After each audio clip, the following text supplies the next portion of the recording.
Dr. Marina Knickel is an interdisciplinary social scientist in sustainability science. Her research explores how ethics and justice can be embedded in transdisciplinary research and science policy practice collaborations to support just sustainability transformations with a focus on rethinking approaches, mindsets, and decision-making processes in the context of land use planning, climate change adaptation, and agri-food innovation.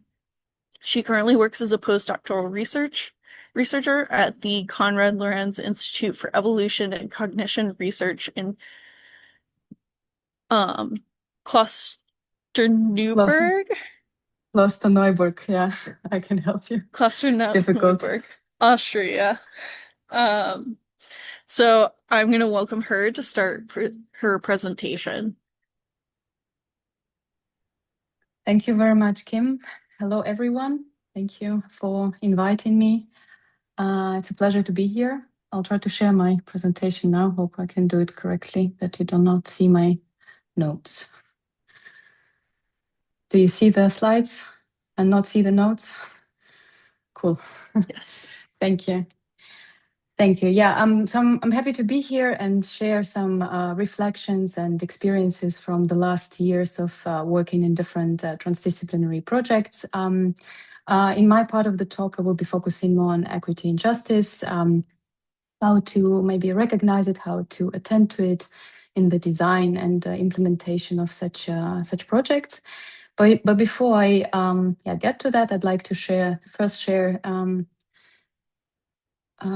a short personal story, kind of how I got into this research in the first place. So my journey started about 8 years ago from doing a PhD in large research and innovation project focusing on rural urban dynamics in Europe. It was especially related to food ecosystems, public infrastructure, and labor markets. I just add this. I find it important because maybe to give you some context, because it may or may not resonate with those who attend the session today. So transdisciplinary collaboration was really central for that project, but it was very clear that it was so new for everyone involved, like researchers, practitioners, and also funders. And especially challenging for researchers was to design and implement such collaborations at a larger scale. I think until now, it's quite challenging, even if we know more about it. The literature is progressing. Yeah, there is a lot more to learn from. Empirical data and so on, empirical case studies. So at that time it was a lot of learning by doing, and this work was just theoretical work was more, and methodological was just emerging. My role there was to accompany research and explore what is required to design and implement more impactful transdisciplinary sustainability research. And I was particularly interested in the conditions needed, what individuals and teams need to function well together to achieve their goals, how reflexivity and learning can help to build the right mindset, knowledge, and skills for this type of research. And what I realized as I was finishing my PhD and also as I was working in other similar projects is that a concept of collaborative epistemic living space actually helped me to make sense of those experiences and start seeing them as multidimensional, so consisting of epistemic, social, power-related, and temporal aspects, that these collaborations, they are taking place on the learning kind of trajectory from comfort to discomfort, and that most learning is actually happening in the learning zone. That was helpful to know as I was interpreting the data. And that it's both individual and collective experiences, potentially causing discomfort at different points in time. And this type of collaborations, they are dynamic, so they're constantly changing. And this is just the visual from one of the papers, and just to give you an idea, what this concept might look like when it's applied to cases. What it also helped me to do, it was like a lens that illuminated different expressions of epistemic injustice. Even if I was not looking for them that time, I was not thinking about it, but I realized that using it helped me to look closer at how knowledge should be generated and what it means, what good knowledge means. and what was happening, related to what was happening in these collaborations. And a couple of examples. Marina, yes. I want to interject for a second. Would you be willing to define epistemic injustice for us, please? Yeah. I mean, one of the yes. Thank you. I haven't thought about it. One of the common definitions would be to deny particular person or community in their capacity as a knower. So their knowledge is not recognized as knowledge and not valued, not considered in collaboration context, for example. Yeah, okay. Thank you for asking for this. I haven't thought, sorry. So these are the examples that kind of were relevant as I was going through this sense-making process. So whose knowledge counts was actually important. And I realized that quantitative kind of disciplines like economics were often regarded as, weighed more kind of than qualitative, like rural sociology. That partners that had expertise in spatial planning were somehow more listened to and, seen as more kind of relevant with their experience as those who had local development kind of experience. The process also mattered, so the how of this knowledge generation. I noticed that in some cases, single actors were dominating the conversations and they were influencing the key decisions. And there was some sort of push for one plan, just one solution, and also push for integration. And that also is a bit questionable. What gets to be integrated and who decides what's integrated and what's not, and what is the way of doing that? So the more I thought about it, the more I realized that there was actually no explicit commitment to equity and justice in those kind of contexts. And it was missing from conversations. It was not a priority. It was not discussed at all, these issues, that the examples that I've just mentioned. So it was, of course, also not translated into design and implementation because it was simply just hidden, sort of.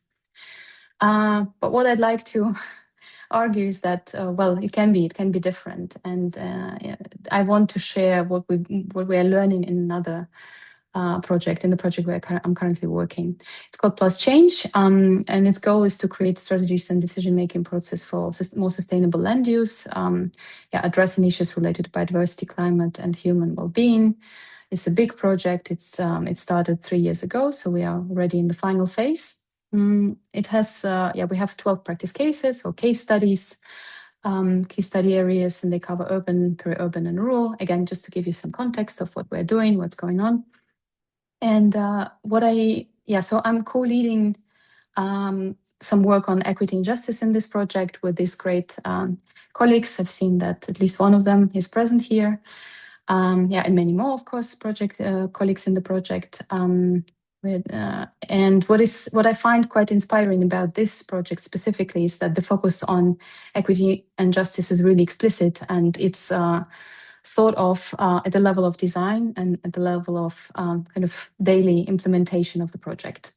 And so I'd like to further share some kind of lessons learned. And we're still learning, of course, it's not over. Some reflections. Before we get to the examples, I'd like to even maybe clarify, what do equity and justice even mean in this in transdisciplinary context? It's actually, some literature says that it's easier to talk about injustices than justices, so because they're easier to detect and recognize than something as aspirational and abstract as justice.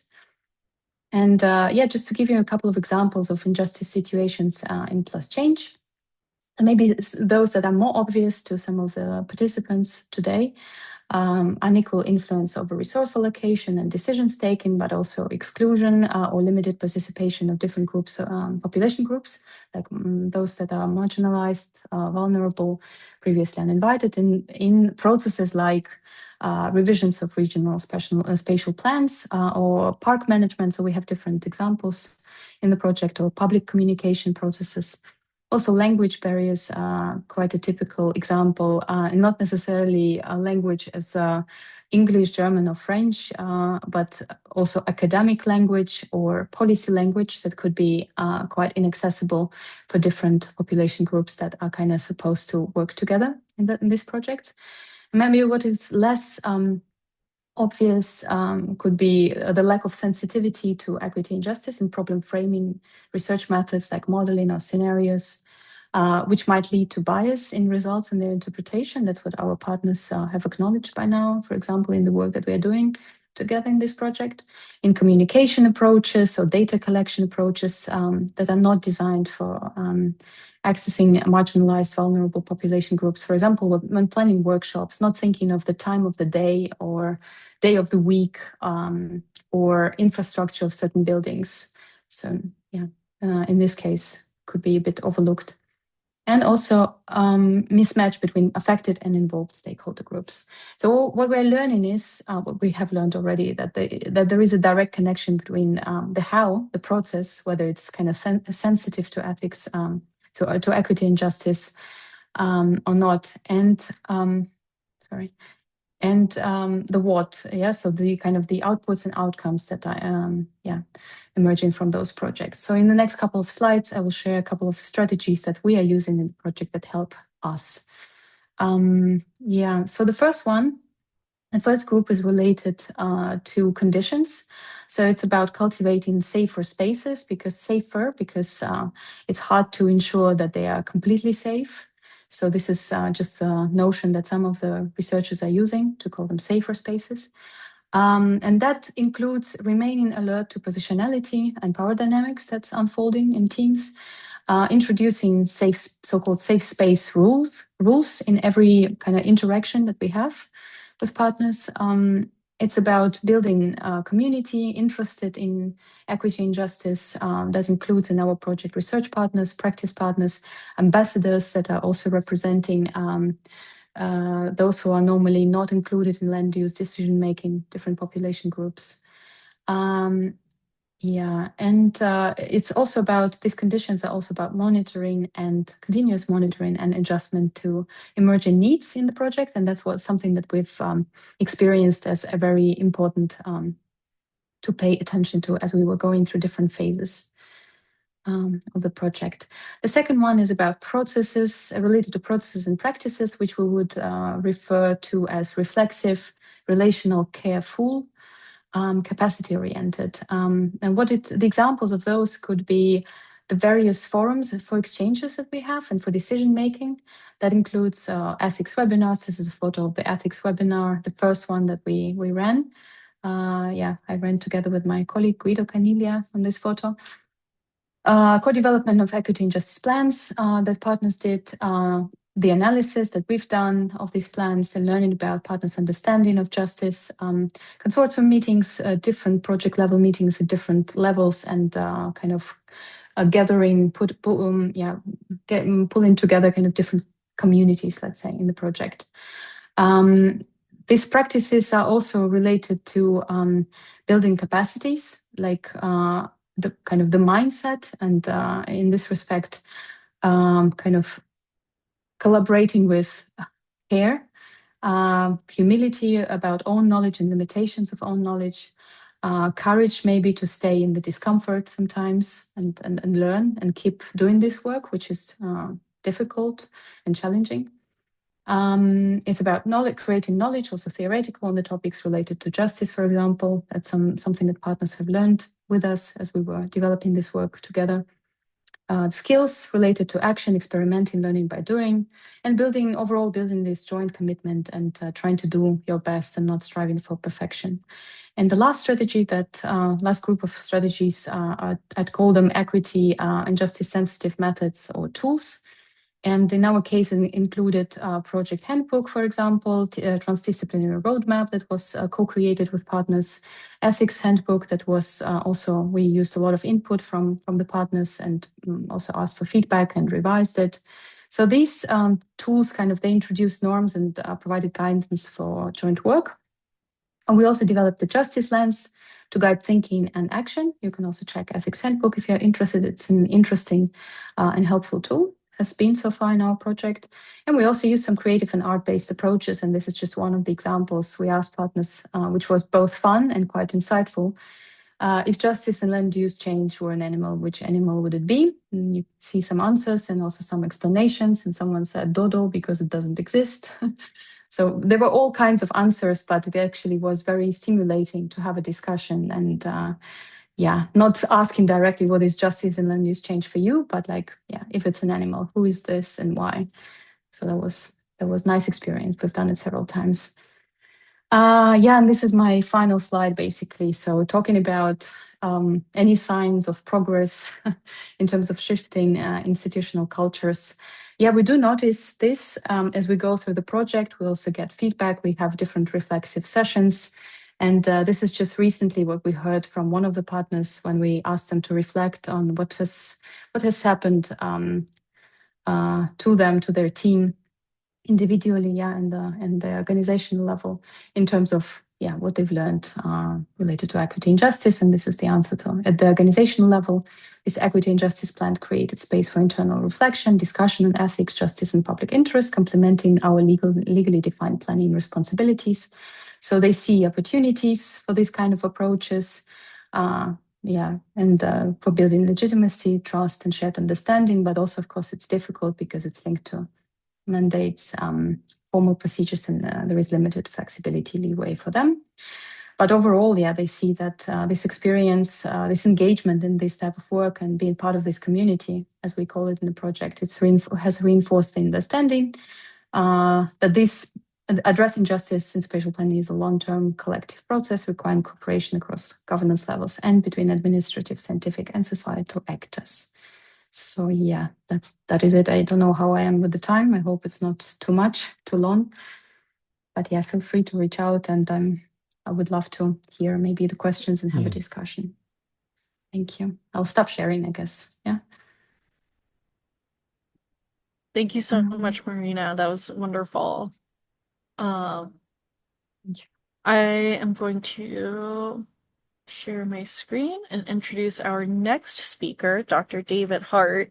David Hart became embroiled at the age of 17 in a controversial proposal regarding the environmental and economic future of a coastal California watershed, which has sparked his lifelong quest to strengthen the role of science in society. For the past 20 years, David and his colleagues have been growing the University of Maine's capacity for transdisciplinary research, culminating in the creation of the Mitchell Center for Sustainability Solutions.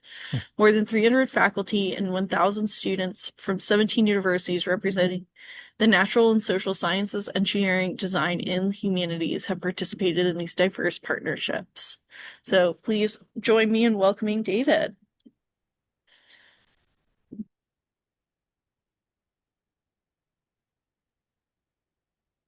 I was going to go ahead and share my screen, but it's saying I need to request multiple presenter sharing. You should be able to share now since I've stopped sharing. Okay, there we go. Thank you.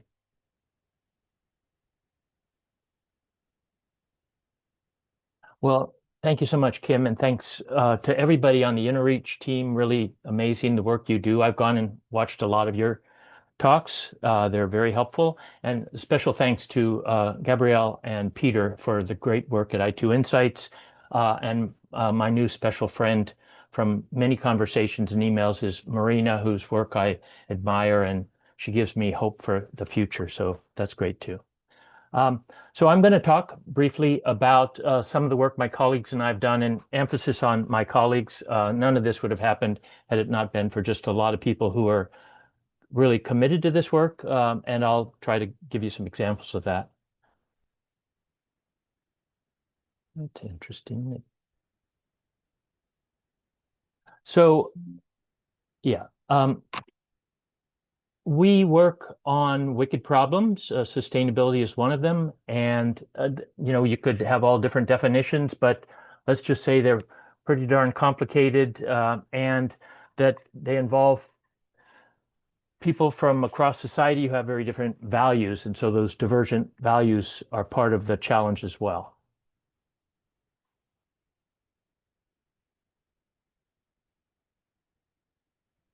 So the problem that a lot of my colleagues and I have encountered is that we feel like we're working on trying to make useful contributions, but a lot of the time it just seems like the work we're doing isn't really making a difference. That's experienced in different ways by different colleagues. Sometimes we make jokes about it, but sometimes we feel pretty frustrated about it. And I think that is one of the factors that's driving a lot of my colleagues is what do we need to do differently to help contribute to solving these problems? So on the one hand, it seems kind of simple, like maybe we ought to spend more time as taking universities as one kind of institution, and that's the one I'm in now, though I've worked for government and in NGOs as well in my career, that universities maybe do a little less of thinking about their own kind of intellectual frontiers and more on the problems facing people in what we call the real world. Obviously, there are a lot of partners out there we could work with. We, within universities, have lots of different disciplinary ways of knowing, and we could draw upon those and methodologies. It's going to be particularly crucial that we start this even before we know how to make it all work. And I think you could hear about that from Marina's experiences with her colleagues as well. We created a portfolio of projects early on, almost 20 years ago. Basically, the idea that probably there isn't a one-size-fits-all answer to how to make more useful contributions to solving these problems. And partly because we wanted to be able to be responsive to different parts of society right here in the part of the United States where we work. So maybe it's about forestry in some places and about agriculture in others, and fisheries and climate change and renewable energy. But it also offers opportunities to compare and contrast what's working. This slide is almost is about 75% of what we've learned, and yet all I've done is given you a full little few words there. So there's a lot more to say, but I'll just say that I have found working at a number of universities that we're not always as humble as we could be about going out into the world and regarding our partners as knowing at least as much as we do, if not more, especially in terms of kind of pragmatic wisdom about the problems. You also have to be very flexible. You maybe start out working on a problem and the partners change their minds and want to work on something different. Or you have the flexibility to adjust along on the fly. I don't think of myself as being very patient, and yet almost to the day I've been at this at the University of Maine for 20 years. I don't know what that means. I think it means that I'm simultaneously impatient about finding solutions, but also recognize you just have to stick with it. A lot of things, I think we've found it's not a sure path, either in terms of professional development or in terms of the broader goal of making headway. So you have to be able to take risks. Humor comes in handy along the way. And I think the thing that my colleagues often say, particularly about going out and working with partners, is it's really important to keep showing up. Sometimes, you run out of funding, priorities change, but showing up again and again has been key to whatever progress we've made. Just a few examples. You hear this expression all the time about meeting partners where they are. This is in Eastport, Maine. You've got a lobsterman, and you've got Teresa Johnson, who's a social scientist. But Teresa also grew up in a fishing family in Maine. So she really gets what it's like to be a fisherman. And this is just part of the way we often try to make sure we really get to understand the world in which our partners live. The person in the center here in green is John Banks. He's the director of the Penobscot Nation's Department of Natural Resources. So he's a citizen of the Penobscot Nation. We have a number of tribal nations here in Maine. And the Penobscot Nation, if you ask the elders, they'll say, we don't know if we're named after the Penobscot River or the river's named after us, which I think is just one measure of how closely connected they are. And so when you want to get to know their world, you got to go down the river with them, which we have done many times. And we've learned a lot along the way. I've had the pleasure of paddling the river hundreds of times. And that's just part of a journey that you take literally and figuratively. Just as one example of what's come out of this, we probably didn't publish our first paper for 15 years because it takes time. But this is a paper about some of the lessons we've learned in this partnership. There are 12 authors. 8 of the authors are tribal citizens. So this is a good example of working together, and this work continues right up to the present. And if anything, almost pretty much all our partnerships that we do with tribal nations in Maine, regardless of the issue, are led by tribal faculty and students, and we've grown the number of tribal faculty and students. One of the things that I think it's a kind of reflexivity that Marina referenced is that we're trying to understand what works and doesn't work when it comes to both the interdisciplinary parts of spanning, if you will, the boundaries among academic disciplines, and even more so connecting, spanning the knowledge and know-how that exist with our partners and what we bring to the table. We've drawn upon lots of different kinds of expertise. That's one of the beauties of working within a university is you can find so many different ways of knowing that could be relevant for this. And this is, I think we published probably 60 to 80 peer-reviewed papers just on this part of our work that are really trying to document what works and doesn't work. And for better or worse, it doesn't all work, I can promise you. I think you heard some of those stories from Marina too. We're always viewing this as a work in progress, so we're always practicing. This is a workshop we did, I guess that's 7 years ago. But believe it or not, just yesterday for 2 hours, we had 7 teams in a workshop at our center, and we're doing the very same thing. And although it's not easy to measure, I think we're getting better at it.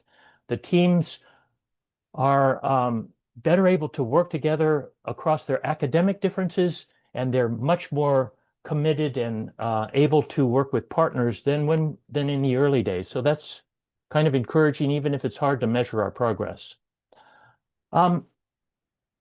Even though, even when you do make progress, it's not always steady. And so when we started out, we thought we'd be kind of silly. We got a big grant called the Sustainability Solutions Initiative that kind of built the foundation for what we're doing today. So the letters were SSI for that, and we put the initials of our state, Maine, ME, in front of it, kind of to wear on our t-shirts the idea that we knew this was going to be difficult and we were going to end up with mud on us some of the time. I got lucky because at the very same time we started, my first granddaughter, Anita, was born. And so that's Anita in the pink t-shirt on the left. And that just happened to be a good day for her and a good day for us. It isn't always that way. And honestly, I think sometimes it's more like 3 steps back and 2 steps forward. But that kind of persistence, again, that Marina also talked about, is so important to this work. I don't exactly know where it comes from, but I think it comes more from intrinsic motivation than extrinsic motivation, like the kind of reward systems that are out there. But I wish both were better aligned. Just a couple examples of the fact that you can both work in the here and now on these problems, but you can also be thinking about training the next generation of leaders and problem solvers. This is one of those, Sam Roy. His PhD was in theoretical geodynamics. I can't even pronounce most of the words in the paper that he published from his dissertation, and I certainly don't know what they mean. But at almost the very same time, he started showing up because we have weekly talks at our center, and he got to listen to the messiness, if you will, of how people from different disciplines, him in the physical sciences and others from the social sciences and so on, kept trying to figure out how to work on real world problems. Sam is now a leader in state government working on coastal hazards with major storms, sea level rise, flooding, the whole 9 yards. He is as good as anybody I have ever met, especially in terms of his people skills, which no one could have predicted from the title of that paper, trust me. And this is Gabby Hillier, another wonderful graduate student who worked with us. You know, how many people say, I just love working on an interdisciplinary team. This is so fantastic. You know, the idea of having multiple brains working together. I love the way she expresses this, and just that she's sustained by this kind of work. She has now gone to work in federal government, which if you're from the United States or you're living somewhere else, you may be aware that working on issues like this in the current administration has gotten more difficult. I don't think it's an easy time for many of my colleagues in the federal government, but I also am confident that Gabby's going to find ways to keep doing this work. This is a picture from one of our early retreats at a beautiful national park along the Maine coast. Since that time, nearly 2,000 faculty, students, and partners have participated in these kinds of solutions-driven collaborations, and I am incredibly grateful for the many large and small ways that they are continuing to build the institutional cultures we're going to need to create a sustainable world. So that's it for me.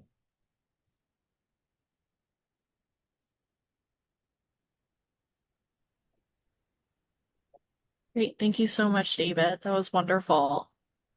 So I invite David and Marina to discuss anything that either sparks your interest or questions you might have for each other.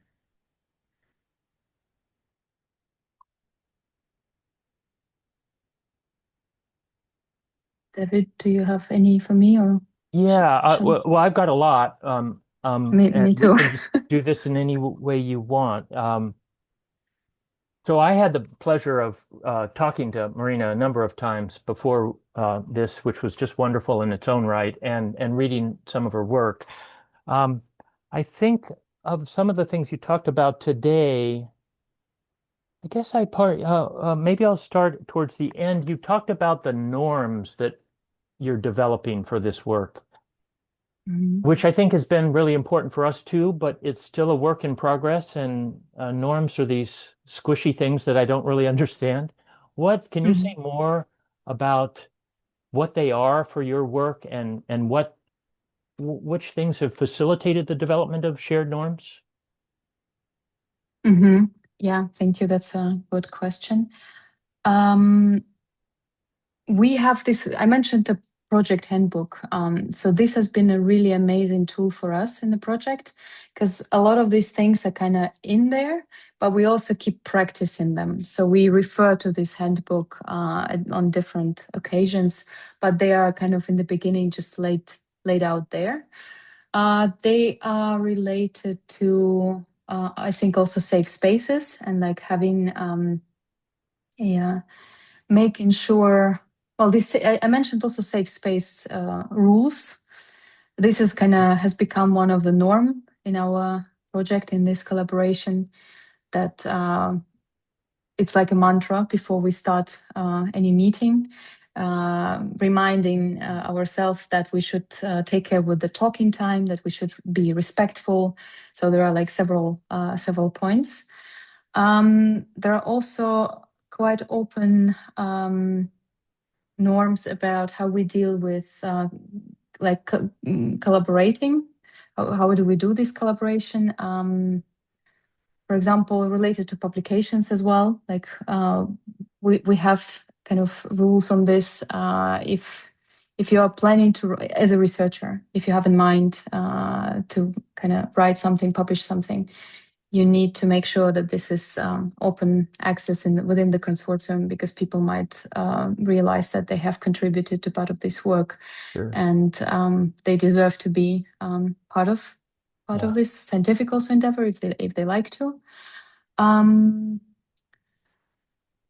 How we just kind of talk to each other, and how this also power dynamics is navigated. So our project coordinator, Julia, that was one of those great colleagues.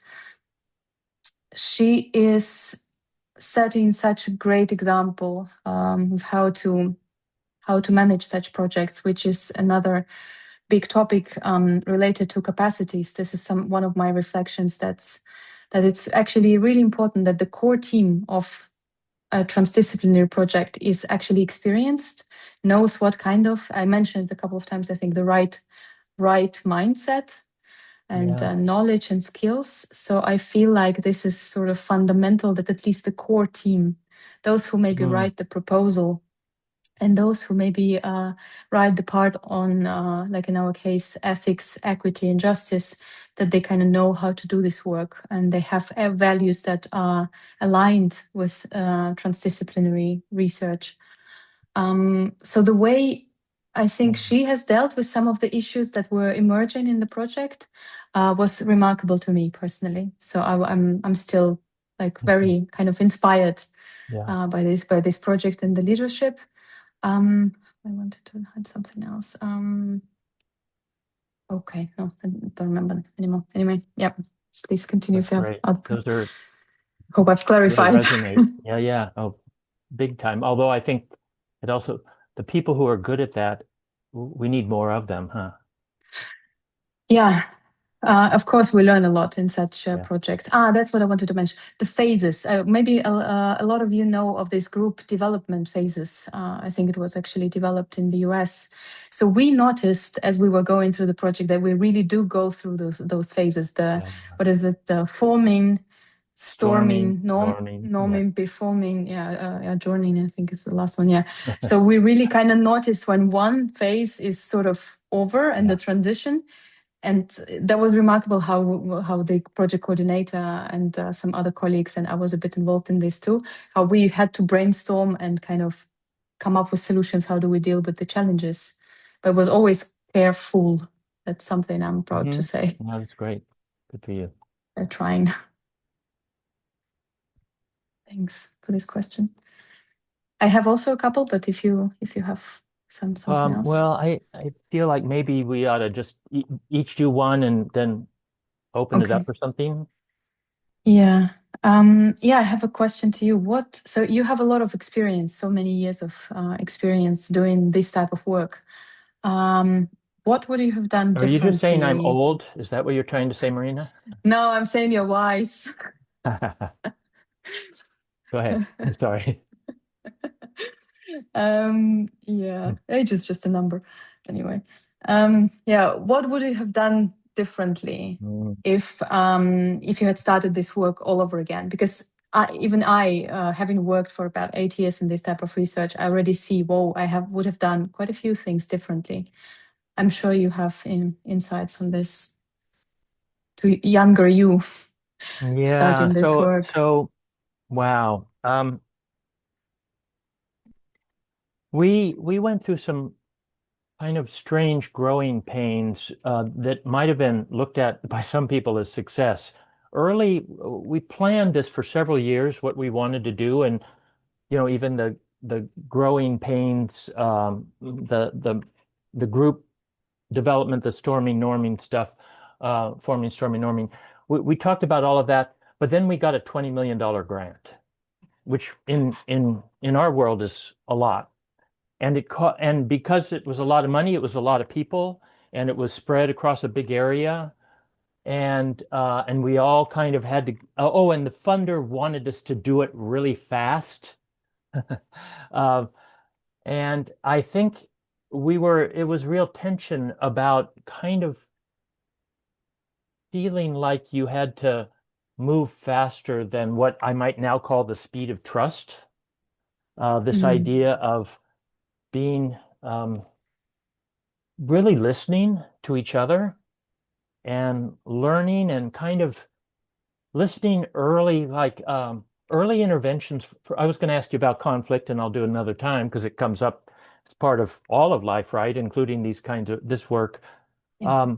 I think we had trouble early on recognizing it and trying to figure out how to deal with it proactively. In subsequent projects, we did more like what you're talking about. We actually developed a group guidance about how to deal with all of that stuff, from publication to kind of mutual respect to resolving conflicts. And so I think that we probably learned partly from making our share of mistakes. I wish I'd thought I need to go talk. I did talk to a lot of people around the world, but I still wish early on I'd said, who can come in to our world right now and help us think about this? And I guess that might be that's what I love about I2 Insights and InterReach is let's use those people for anybody who's at a tough stage, whether it's early on or you've bumped into something later. There are people out there who can give you a lot of good guidance. And now I know a lot more of those people than I did when I started. Yeah, but just to quickly add, it's also true that the literature has actually really emerged, that's true kind of too. mushroomed on this Yeah. topic. So we do know a lot more than we Yeah. even, I can say on my part, Of than course, we you're right. knew It's 10 years ago. exploded, the And literature. It's that's, amazing. Yeah. In fact, something just came in this morning on I2 Insights about what we're talking about right now that I thought, let's let that person talk. I'll check it out. Right. So maybe we ought to hand it back to our InterReach friend. Yeah, probably. Time. You read my mind. I was just about to say we should open it up to make sure we give everyone else a chance to ask you questions, and open it up to questions from or discussion from the community. I saw, Gina, you have your hand up if you had a question or a comment that you wanted to add. Yep. Yeah, I was curious, but I think Dr. Hart kind of gave me an idea that maybe the gathering storm of multidisciplinary interest was gathered around a particular funding opportunity. And then is that what came first? Or how now do you engage those faculty around discussions, not necessarily tied to money? Yeah. Well, so fortunately, we actually did begin without any funding and no idea for funding. And actually, that was crucial. It became, it's a longer story. By the way, thanks. That's such an important question for probably everybody. It became clear that we had, even early on, that we developed a culture that was really wanting to make a difference. They didn't always use that language, but close to it. And so in a way that was fortunate. Nonetheless, when the money flooded in, it was a little tricky. But what I think now, and again, yesterday for 2 hours, we were in a group.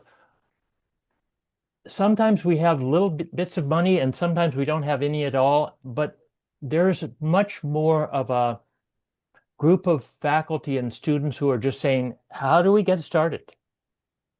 How can we get going on this? And often they're already talking to partners and figuring out where to go.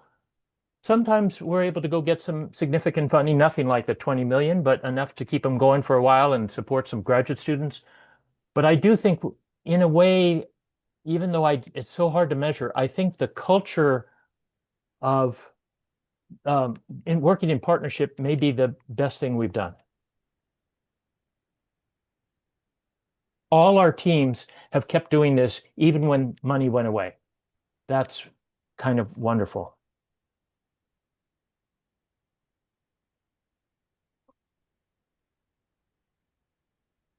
Great. Thank you. Jenny, did you have a question or a comment? I do. I have a question.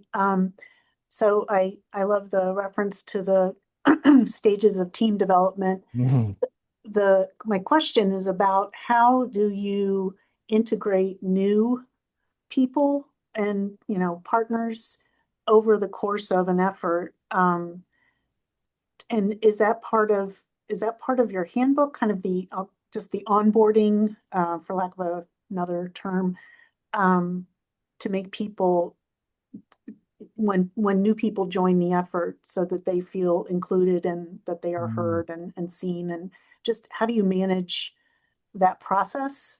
And that is the question. Yeah. And I'm hoping Marina takes that. I don't feel like the handbook we have is as broad as it needs to be. And so, Marina, why don't you talk about your work? Yeah. No, thank you for the question. Yeah, we also keep updating. By the way, I didn't mention these documents, this transdisciplinary roadmap. We keep updating it, and we also talk about phases, how we go through the phases, and that happens like annually at the consortium meeting, that we do an exercise, reflexive exercise with all participants, with all partners. And then we analyze the results, like our team, and we update the roadmap. And that's our kind of joint effort, joint vision of how we would like to collaborate together. And we actually started the TD roadmap from this exercise at the kickoff meeting. How do we want to collaborate? How do we envision what does it mean for us that we are collaborating well and things are working? process-wise, but also like that we make sure we get the outcomes we need. How do we include regarding the inclusion of the new member sets? I think it's done pretty well in this project. So we have multiple mechanisms for that.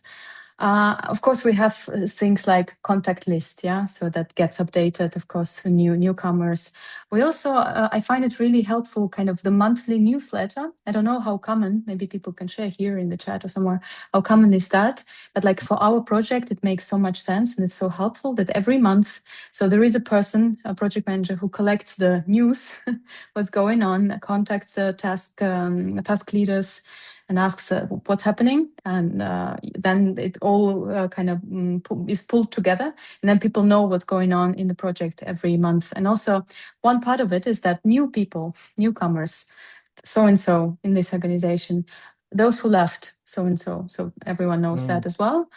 But then I mentioned this system of different meetings. We really do have a lot. I've never seen this before. So there are so many opportunities in the project, basically almost like daily or weekly at least, to jump in in different meetings. We have practice case meetings, for example. This is the space for practice partners, which is a bit guarded. But some researchers are allowed to go there because we are kind of also responsible not only for ethics, equity, and justice work, but also for supporting transdisciplinary collaboration in the project. So we have kind of multiple roles and transdisciplinary knowledge integration. So, and a few other colleagues and researchers are also part of this space. And many other kind of meetings which are dedicated, so they have a purpose, and then there is a calendar and things are happening, and people can just come and join, and they will have a chance to introduce themselves, and they just quickly kind of can catch up using this monthly newsletter, using some other documents, and they know what's going on, and they are welcomed. And people are just super nice. That's also another important issue, of course, as well, just the personal level, which is, not a given, but we're lucky in this project. Yeah, I don't know. I hope I've answered the question. Yes, thank you. Thank you. Thank you, Jenny.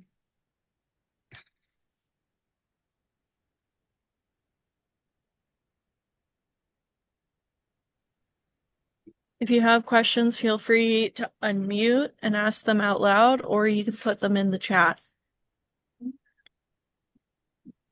Any other?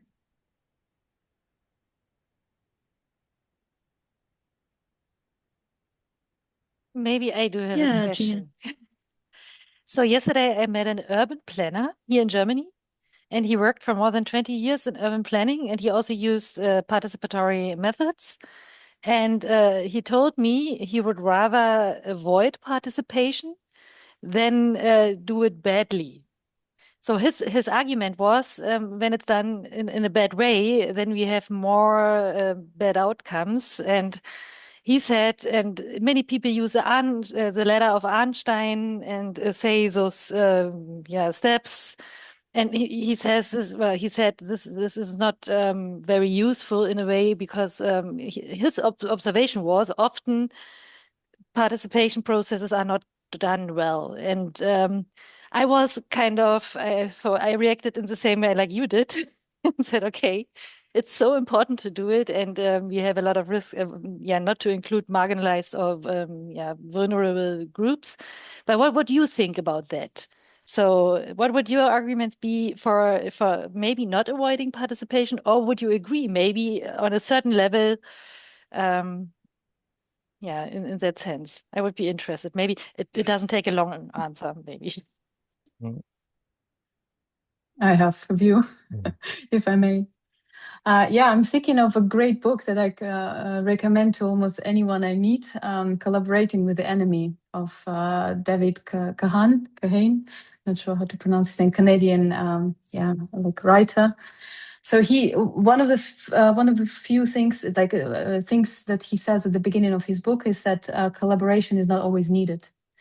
So one needs to understand if it's really needed. And there is also a colleague of ours, Guido, who says that if you can avoid transdisciplinary collaboration, do it.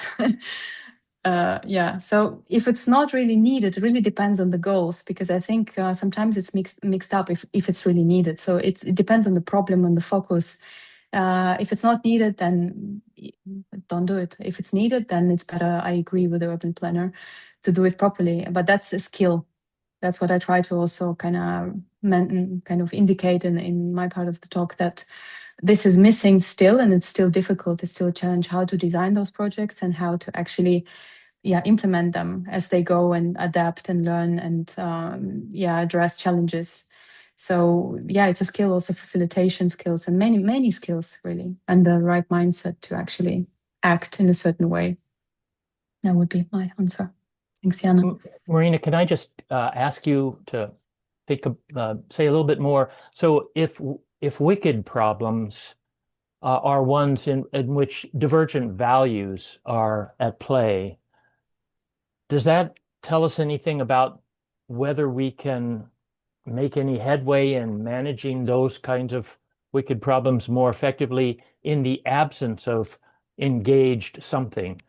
Like, I feel like when we're working on those in our space, there's a lot of conversations and other work that building trust, all of these things that seem like, and so kind of a technocratic approach. I can't quite picture how we get there, but I also feel like we're kind of stuck. So I'm wondering. Yeah, no, that's very difficult, of course. And I think some of the older approaches, and that's something that I was reading about during my PhD, was like push for consensus. And then later in my PhD, I actually found other work that was saying, no, don't do that. It can be done prematurely and it's not helpful at all. And it's a power play.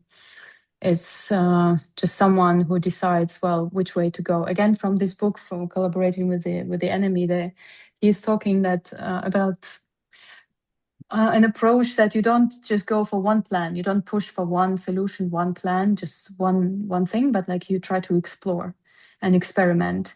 And it's not like someone has to win or some in this battle. What are we doing? How do we proceed? But it's just trying different things and seeing what works.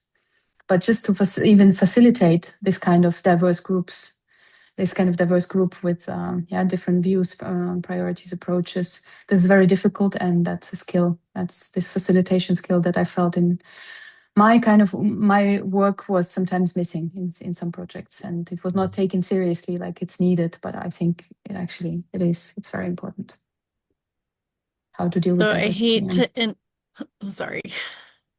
I hate to interrupt this wonderful discussion, but I just want to make a quick announcement before everyone has to log off.